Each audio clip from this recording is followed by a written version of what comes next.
20 বছরেরও বেশি সময় ধরে এই বুলডোজার অচল হয়ে পড়ে আছে, কিন্তু এই পড়ে থাকা যন্ত্রটি কিনে নিতে চাইছেন এক অভিজ্ঞ মেকানিক। অল্প দামে তিনি এটাকে কিনে নিতে চাইছেন যাতে একে মেরামত করে বেশি দামে বিক্রি করা যায়। কিন্তু এই বুলডোজারকে এখান থেকে কেউ সরাতে রাজি হচ্ছে না, কারণ এর ওজন অনেক বেশি। সুতরাং এখন উপায় হচ্ছে এটাকে এখানেই চালু করে তারপর চালিয়ে নিয়ে যাওয়া।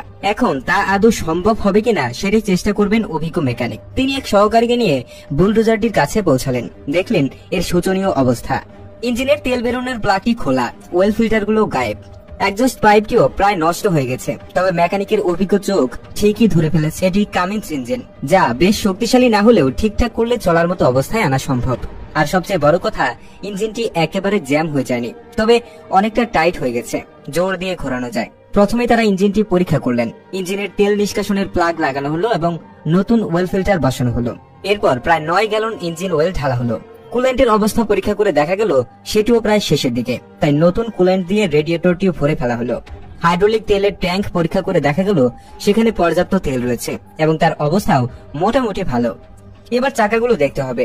দীর্ঘকাল পরে থাকায় চাকাগুলোর হাওয়া বেরিয়ে গিয়েছিল। একটি চাকায় দুটো ভালভ স্টেম দেখে তারা কিছুটা অবাক হলেন। দেখা গেল একটি ভালভ স্টেম লিক করছে এবং অন্যটিতে কোনো ভালভ করি নেই। কোনো মতে চাকায় হাওয়া ভরে নেওয়ার পর তারা কেবিনের ভেতর ঢুকলেন। অবাক করার মতো বিষয় হলো এত বছর পরও কেবিনের সিটটি বেশ ভালো অবস্থায় রয়েছে। তবে কেবিনের মেঝেতে পাওয়া গেল একটি সাপের খোলস, যা প্রমাণ করে দীর্ঘদিন এখানে মানুষের আনাগোনা ছিল না। সব প্রস্তুতি শেষে ইঞ্জিন চালু করার পালা। ব্যাটারি সংযোগ করে স্টার্টার মোটরে কয়েকবার হাতুড়ি দিয়ে আলতো বাড়ি দিতেই সেটি যেন নড়ে চড়ে উঠল। কয়েকবার চেষ্টার পর সামান্য ইথারের সাহায্যে অবশেষে বহু বছর পর বিকট শব্দ গর্জে উঠল ইঞ্জিনটি। কিন্তু হঠাৎই দেখা গেল হাইড্রোলিক সিস্টেমে একটি বড়সড় লিক। ইঞ্জিন দ্রুত বন্ধ করে তারা দেখতে পেলেন বুম লিফট সিলিন্ডারের একটি মোটা হাইড্রোলিক হোস পাইপ ফেটে গেছে।